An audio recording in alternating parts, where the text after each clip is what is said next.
Selamünaleyküm. 230'lar. Yine o kadar kalırsa 9. Mart. Bize Ürgenç'teki kvartiranın atabilenesini bitirdik. Üzerimizi kataloglardan kıstırıp verdik. Atabilenesini üzerimize ettik birine. Şimdi bulup anlaştı. Nasıl bu? İyi bu toplu bollarım şu bir nasıl baylananı. Şu banisi preforjisi toplu bol ettik.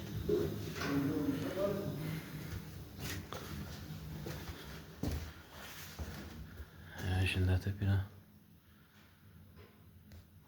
giren yeri birinci etaj olana salkırak oladığı için köprak koyu verdik beri.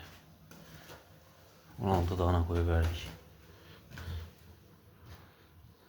Evet, kişine konuda 8'e koyduk beri.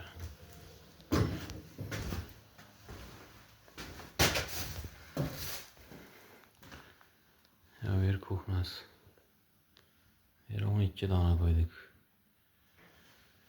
Ya bu taraf stenası yukarı için köprak koyu verdik zavazı bile.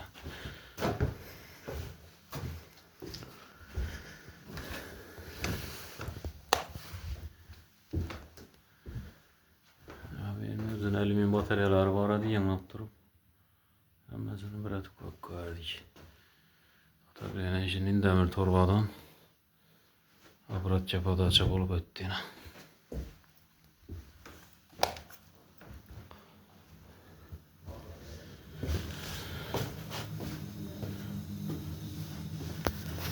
Kategorimiz 150 kuadrata bulan kişine kategoriden koyduk. Kızışları zor. Bir motor daim gidin kızmayın.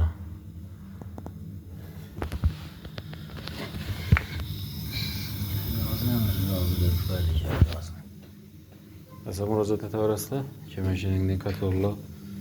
İspetle montaj işleri gerekiyorsa rakamlar kaldırırız.